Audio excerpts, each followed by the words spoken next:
going to read that book all day? Or put the book down. We got a show to do. Come on. Oh, what are you doing? Let's go. Okay, I know it's a great book. After.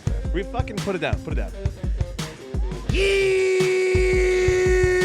we go for another edition of Jofo in the Ring. And yes, my name is Frank Jofo, and we're in studio with my partner in crime, my tag team partner, Kyle the Spoiler Morin. What's going on, Kyle? What's going on, man? What's going on? Survivor Series. That's what's It's going on. Survivor Series time in WWE, and we're doing a review. What year we're doing the review on? Survivor Series 2007. 2007, the good old days of WWE. That wasn't the Attitude Era of WWE. It was a little bit past. Yeah, it was a little. I think That's more ruthless aggression time, right? I guess. Would you consider ruthless? Is it technically ruthless aggression? I don't know. You know what? Well, Hey, maybe you can let us know. But honestly, like Fucking got him. It was honestly like for me to watch that again, to see CM Punk with the ECW Championship, and honestly, and who he fought. He fought The Miz and John Morrison. John Morrison was a specimen back then. Dude, he still is. He still is, but I find he looked more like, not to say more in shape, but more chiseled. Yeah, he was in that era. Solid. He was, and then you had He looked photoshopped. and then the Miz. Oh, the God. Miz looked with those shorts and everything. The fucking fedora. With the he came out fedora. with. What the hell was that all about? But he was in his chick magnet but face. you gotta give it to him, because you know what? He's changed his persona. He's changed his character over the years. He just hasn't stuck with one. Look at James Morrison, John Morrison. He's more or less the same guy. Same tights. 2007 and 2020. You know, so just to say, at least he's evolved. The Miz. Unfortunately, he didn't win that match, but a great match on top of that too as well. But CM Punk, man, like we didn't know what we had in CM Punk in 2007 that we know. Like I would love to see CM Punk in a ring again, but I know it's not going to happen. Nope. But you never know what could happen in WWE.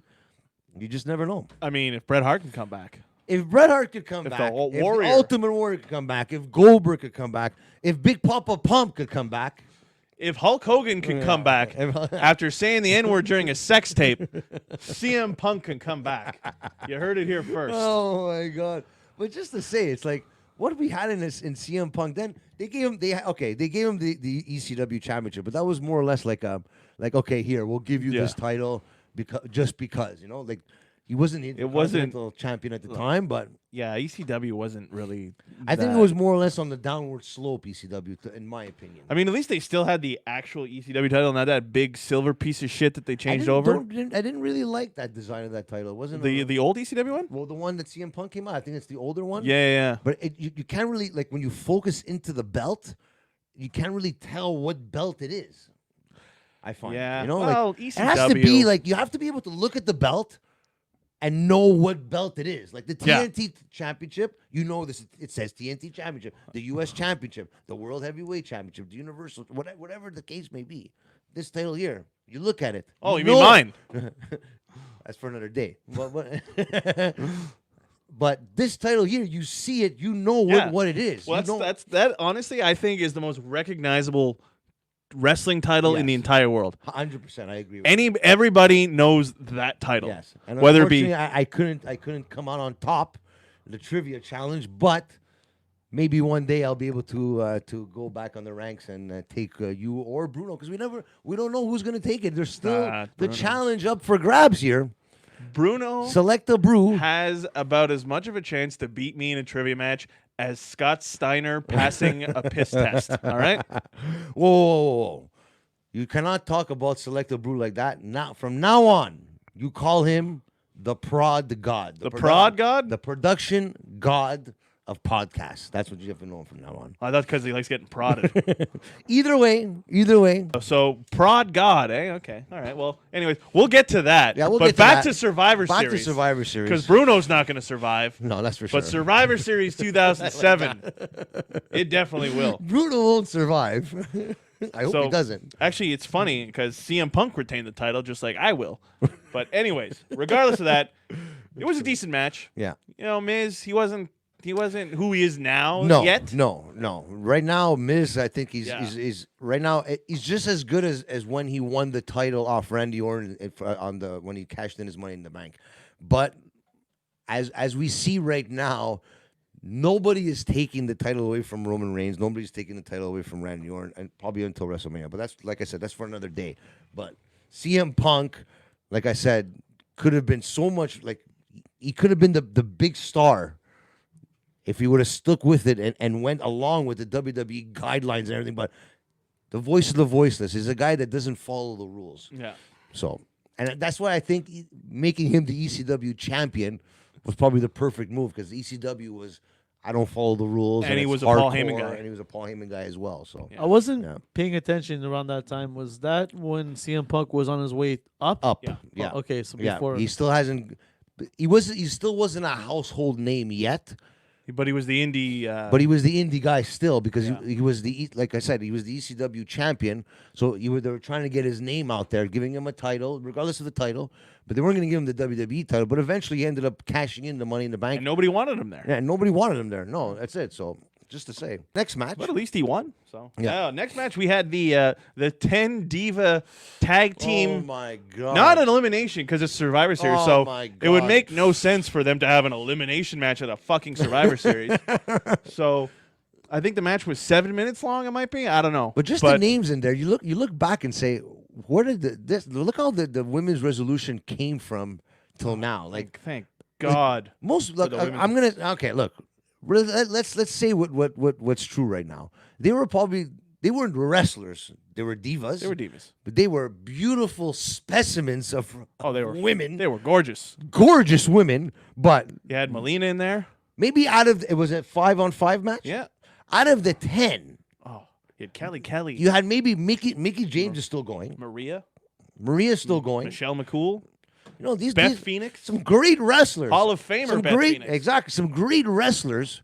And just to say it, everyone's like, okay, it's a women's match, but there's some great wrestlers that came out of like you said. Beth Phoenix is a Hall of Famer, Yeah. wife of Edge. Yeah. And Maria Kanellis, it's the same. She's not a Hall of Famer, but she's still wrestling. There's We had Michelle McCool.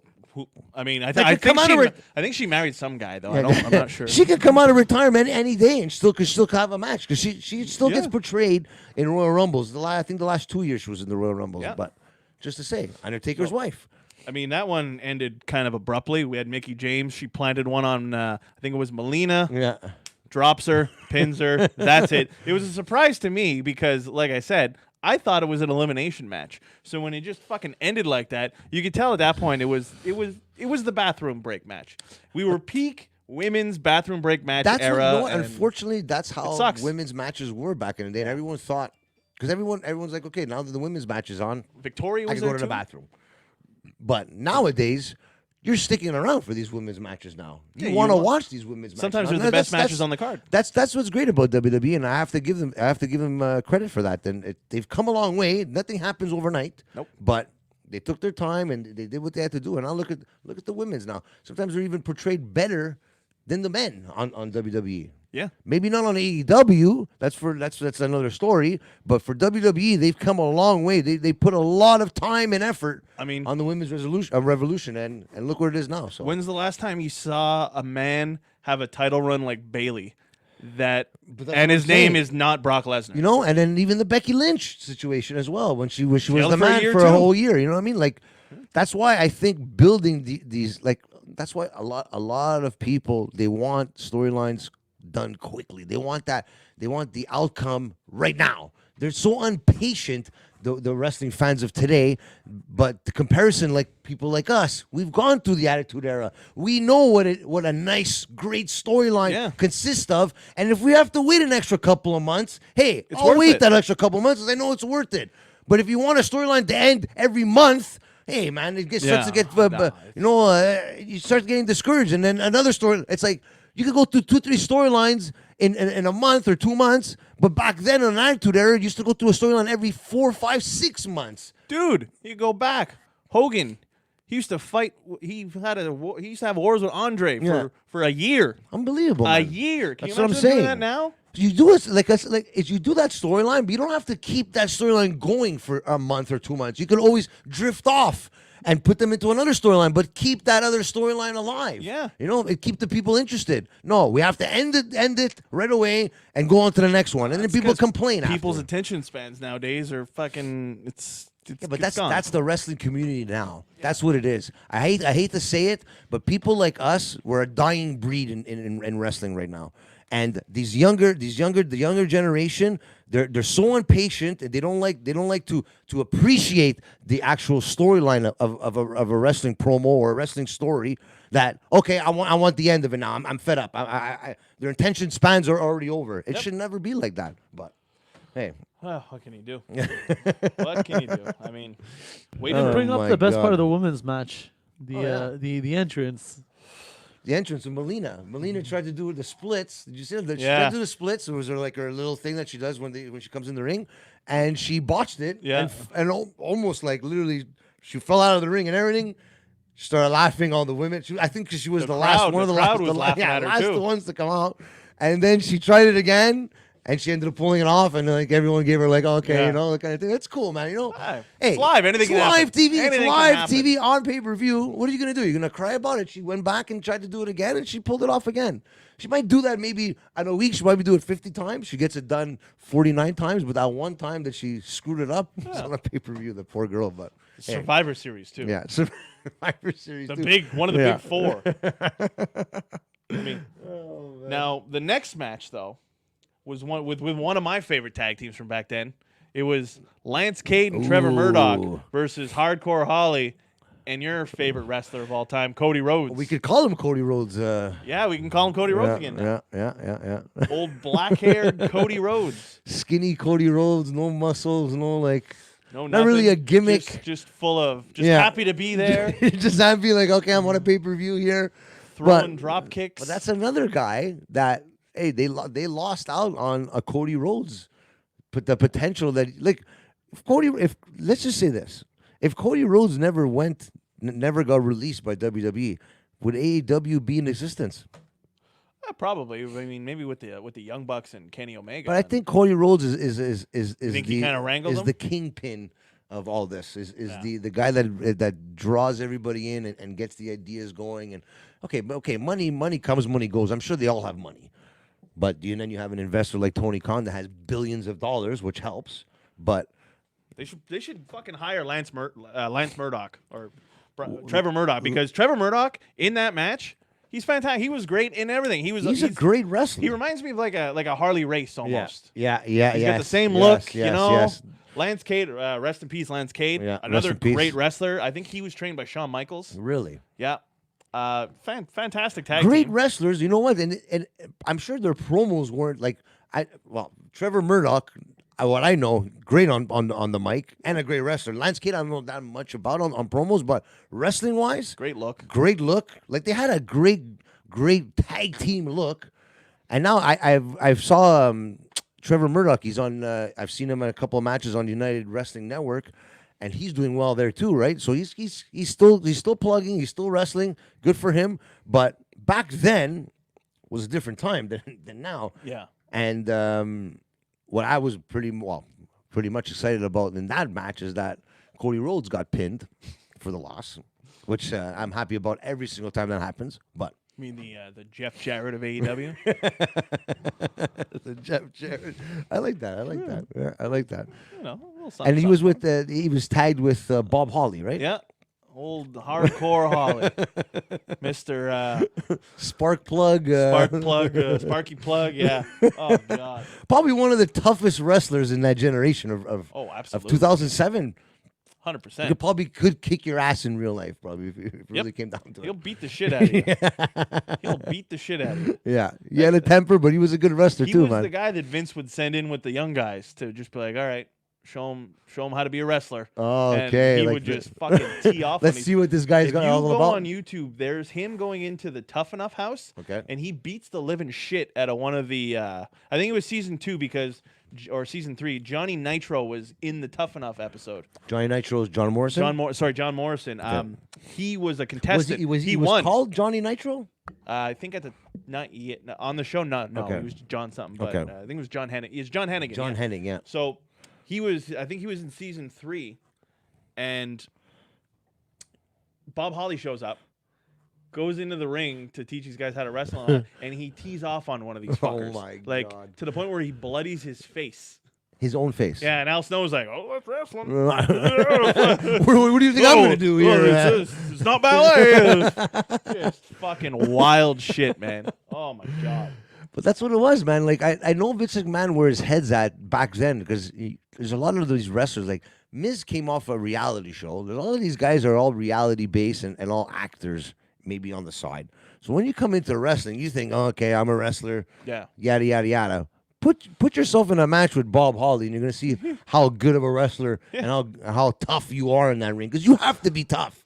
So I don't know if you remember Daniel Puder. He was the Oh, guy my who God. won one Yeah, of the Tough Enough with the Miz. Yes. So he draws the number. I think it was like number 4 or 5 in the Royal Rumble. Okay. Benoit and Guerrero are in the ring. He gets in there. Now he's already got heat because of the whole thing that happened with Kurt Angle. I'm not going to explain it. But YouTube it. Just YouTube Daniel Puder, Kurt Angle. It's great. And as a punishment, Vince sends him into the Rumble with Benoit and Guerrero. Okay. To teach the young guy the ropes. This is storyline or No, this is backstage. This is under the table stuff. Yeah. You got to take Yeah. some bumps. You got to pay your dues. So he sends him in there with Chris Benoit Wow. and Eddie Guerrero. Wow. And they tee off on him. I could imagine. The countdown goes off. Who comes out? Old Sparky Plug. Oh my God. He gets in the ring, looks at Benoit and Guerrero and goes, "Hang on, guys," and then he starts teeing off on him. Oh Yeah, my God. he was that guy. He was the guy you get in the ring and That's a lot of lessons learned on Daniel Puder's side. that that's poor for sure. bastard. I think it was the 2006 Rumble. Highly recommend you watch it. Wow. Yeah, because that guy was not liked. Holy moly. Moving man. on. The next match though. Oh my God. I feel the pain that he went Those through. chops fucking hurt. Oh my God, man. Oh man. So the next match we had Team Triple H versus Ooh. Team Umaga. Tell us who was on these teams. That's the one match I missed that match. Team Triple H started off as a disadvantage because on SmackDown, MVP had taken out Matt Hardy. He had injured his knee. we had a MVP. Yeah. Okay, wow. Okay. So originally, Team Triple H was Triple H, the Hardys, and Rey Mysterio, Okay. and Obviously the good guys in this bout. and Kane. And Kane. Team Umaga, it was Kane, Big Daddy V, Big Daddy. R.I.P. Big Daddy V, accompanied by Matt Striker, Oh my God. your teacher. Wow. Matt Striker? Matt Striker, Wow. fucking Finley, Some tough guys on that team. MVP. How many is that now? 4. Umaga, MVP, Matt Striker. Matt Striker. That's 3. Oh, Big and Daddy Mr.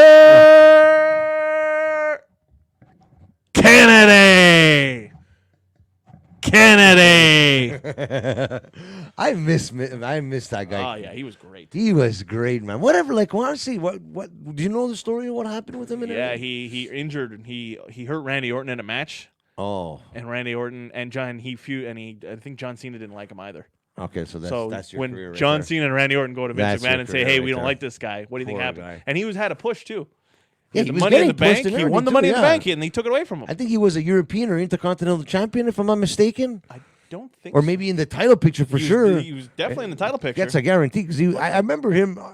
His promos were great. Oh, he was fantastic. On He the mic. brought people into the arena. He had His that- wrestling was okay. It cool wasn't the best fucking- wrestling, but he was a good enough wrestler to be on pay-per-views. Yeah, but no, he was great. So it was 4-on-5, and then sure But enough, this is Triple H. This is like small Triple H. this This is- wasn't like steroid Triple H. this is the King of Kings though. This is okay. I'm married to Stephanie McMahon. Okay, he's married to This Stephanie is what McMahon. I want to happen. And Corporate Triple H. yeah, but he yeah. was a good guy here, right? yeah, he was a good Yeah, guy. Yeah. yeah. So Team Triple H wins.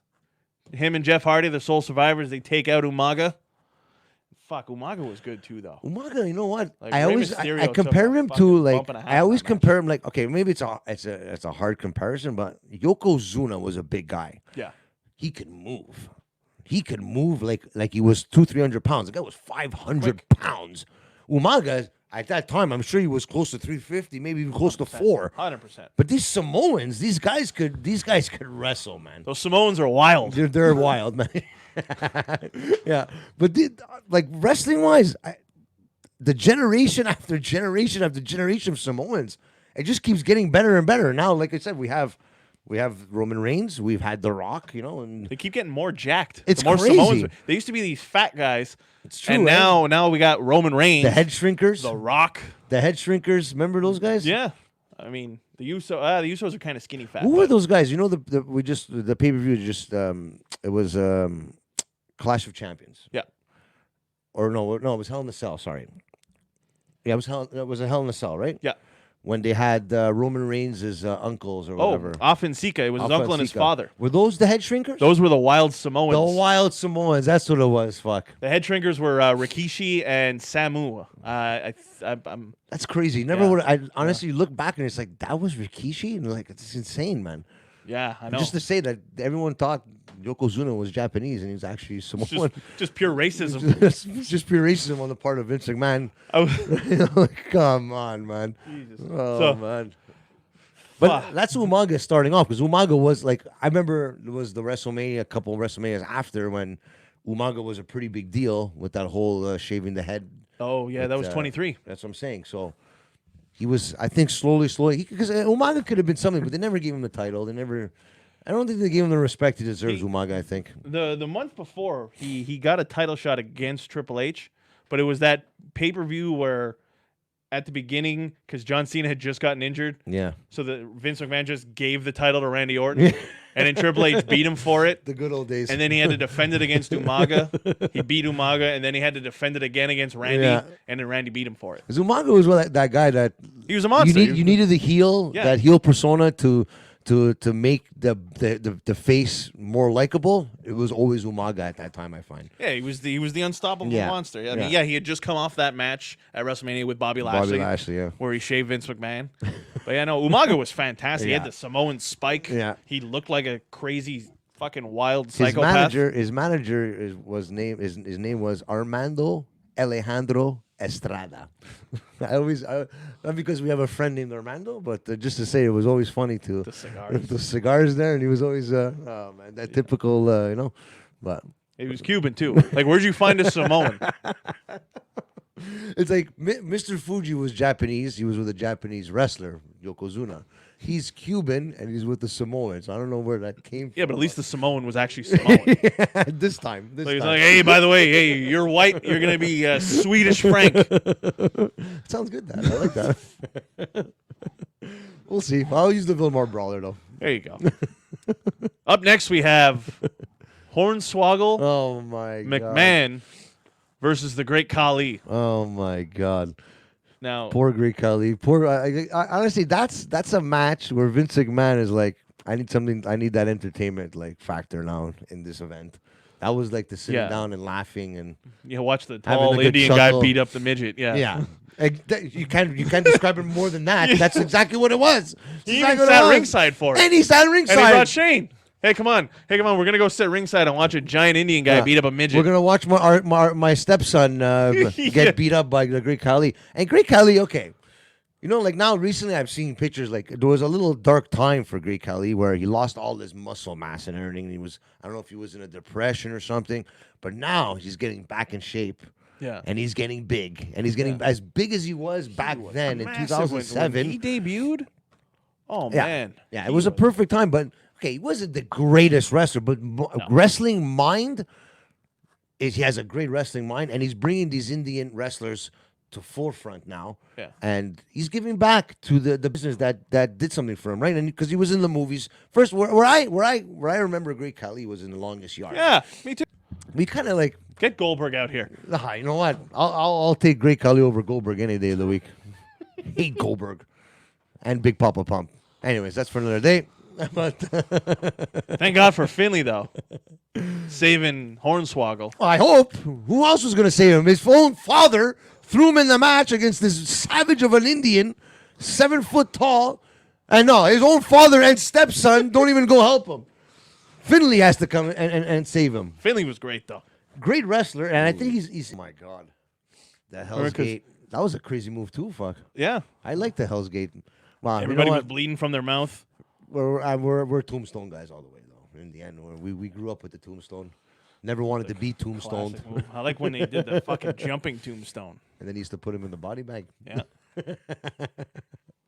So then now we have 2020's edition of Survivor Series, and you're doing a spoiler alert for that one, 100%. Survivor Series. 100%. What we did with the Dirty Heels podcast a couple of podcasts ago, we did. Shout out to the Dirty Heels. Shout out to Dirty Heels. Always a pleasure doing lives They with just had them. their 1 year anniversary had of their their 1 show. year So anniversary. congrats to you guys. We're going to be buying some merch off them. They're going to be buying some merch off us, so it's a pretty cool thing to have under our belts with the Dirty Heels. Great guys. Go check them out on YouTube, Instagram, Facebook, and Twitter, all the social medias. But Even Chris Van Vliet gave him a shout out. Shout out to Chris Van Vliet as Chris well. Van Vliet as another well, yeah. another wrestling nerd. He's probably the pod god more than Bruno. That's for sure. He actually, come on, Bruno's starting to look like Chris Van Vliet. Just my not as many God. Emmys. So yeah, we're gonna have the spoiler alert for you as well. It's coming back. If Roman Reigns going to be fighting, you think, or He's fighting Randy Orton for the title. They're doing Raw versus SmackDown. really? Okay, so then that Not match- for the title. Sorry, it's just. yeah. But no NXT this year. I'm surprised. You know, Mind you, they got all the NXT guys now on the main roster anyway. maybe they'll do a takeover, but they haven't publicized it at all. So I don't think because usually they do a takeover right before the big four. Yeah, So there's this Survivor Series now, but I'm sure. we'll see they'll what do one. happens. We'll see what happens. But they're in a ratings war with AEW there. Every week it's a madhouse over there with them. So poor guys. Poor Triple H back in the wars. Me personally, if it came down to it, I would just move NXT to Tuesday. There's no shame in it. Keep AEW No, on fuck Wednesdays. that. But we need NXT was there first. You keep it. But that's You what a lot of hold your people ground. say. A lot of Hey, people say that what if Raw would have moved? That's what I'm saying. A lot of people say AEW was first. How were they first? How was that first? They were on Wednesday nights, every Wednesday on the network. I know Bruno's boiling to say something right now. NXT was there first. NXT wasn't on TV first. It was They on the were network. And the network Yeah. first every Wednesday Yeah. for 2 or 3, 4 years. Yeah. Then AEW comes along, goes on cable, and then NXT followed suit. But who knows if they were already in talks before even AEW existed to come on USA. But it just made sense for them to come, I'm right? sure they would. I'm sure those. I don't know how these TV deals work, but I Yeah. feel like you got to let them know like months in advance. Like, hey, we're gonna put your shit on the air. Yeah, exactly. So, I don't know. To me, it's just a big controversy. So, what would you give the pay per view overall? Honestly, I'm going to give it a 7.5 out of 10 because to me, I wanted Undertaker to win, but unfortunately, You know what? When we first started talking about doing it, I was like, you know what? Pay per view is probably gonna be shit. I was pleasantly surprised. Yeah. I'm gonna give it a 6.8. that's surprising. A Yeah. 6.8. I was excited about it, and I gave it a 7.5. You were more excited than me, and you gave it a 6.8. I wasn't excited about it. I just said I was pleasantly surprised that pay per view had no right being that good. And everybody out there, please, honestly, we're doing the reviews for Survivor Series 2007. We're doing many reviews on pay-per-views. The ones we do, don't be shy. Go to WWE Network, sit down, get a nice case of beer with your friends, watch it, discuss it, and come back to us. Put on your Jofo in the Ring T-shirt. Come back to us and write us up in the comments and tell us what you think. You know, like what it comes down to is it's just our fucking opinion. Our opinions matter, your opinions matter, and no one's opinion is wrong. So if you guys have an opinion about what we do and what we discuss, come back in the comments and tell us about it. Unless we like Ryback's it. your favorite wrestler, then your opinion is fucking that's a absolute guarantee. dog shit. That's a guarantee. Guys, YouTube, Jofo in the Ring YouTube channel is on fire. On fire. We're not trying to get to 100 subscribers. We're on the road to 200, 300, 400, 500. We're on the road to 1,000. Tell your friends, share, like, comment on all our videos. Let's get to 1,000 subscribers, guys. And, of course, on Instagram, Facebook, and Twitter, at Jofo in the Ring. Same on all 3 platforms. And Kyle Jofo, Kyle Morin on Facebook, Twitter, and Instagram. Yep. Myself, Frank Jofo, on all 3 platforms. And, guys, just come on and support. We need your support to get to 1,000. And that's it. Anything you want to add, Kyle?